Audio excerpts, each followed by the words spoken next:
A citywide alert remains into effect for the Fresno Police Department after a gang threatens to kill a police officer.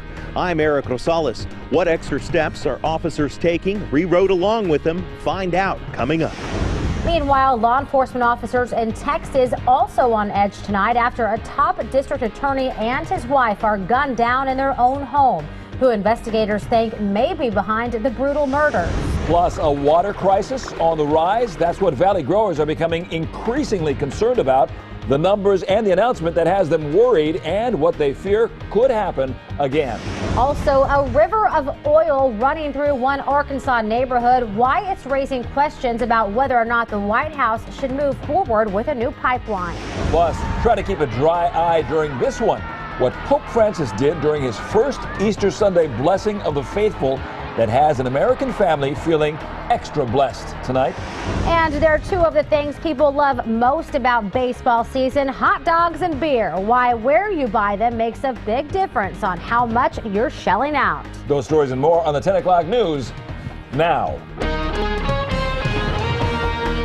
You're watching Kmph Fox 26. And now, the Valley's #1 primetime newscast, the Kmph 10 o'clock news. And on the other side, we are taking some very aggressive steps to target those individuals in the gangs that we believe have the ability to carry out those threats based on intelligence information, and we are making sure that they know that we know. Fresno's police chief not taking any chances when it comes to the safety of his officers. The department remains on high alert after a gang threatens to kill an officer after a police shooting Easter Sunday. Good evening. I'm Monty Torres. And I'm Ashley Ritchie. Thank you for joining us. It has been anything but a holiday for members of the Fresno Police Department. Since a police shooting sent a man to the hospital, the entire department has been on alert. Kmph News reporter Eric Rosales joins us from police headquarters. Eric, now you just got back from a ride along with police, right? What did you see out there?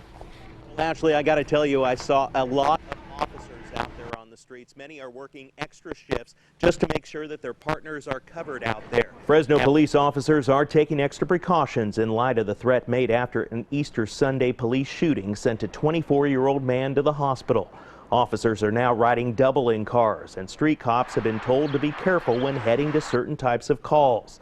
Police Chief Jerry Dyer says it's not his desire to challenge or call out gang members, but he wants them to know any threat will be taken seriously. I would much prefer them to put their guns down and to walk away, but if they choose not to, then we will be prepared to prevent those threats from being carried out.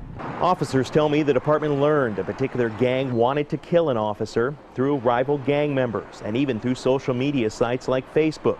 Police say the threats came after they shot a man. They are calling a wanted gang member for the shooting and killing of a 23-year-old man early Easter Sunday.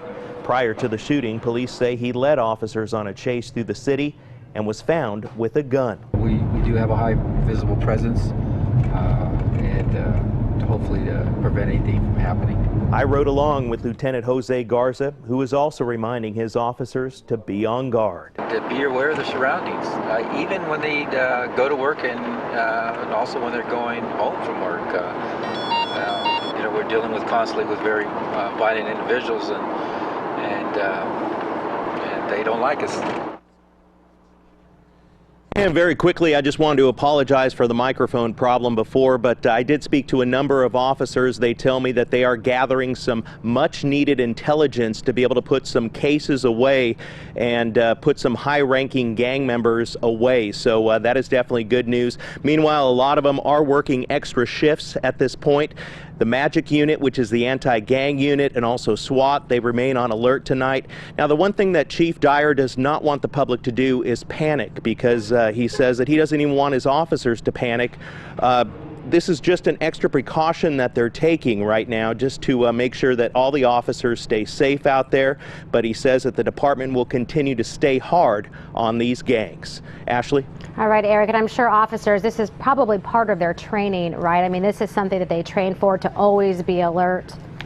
Correct. They are constantly being on alert, alert of their surroundings, alert of certain calls that they might get. Anything that may put them in jeopardy, they are just constantly on alert, and they want the public to be on alert. Chief Dyer did tell me that he needs the public support on this if they happen to see a crime, to report it, because that's the only way that we're going to stop this violence. Okay, be alert, but don't panic. Meanwhile, the 24-year-old man is in the hospital and he remains in critical condition. Family members say he was shot 3 times, including once in the head.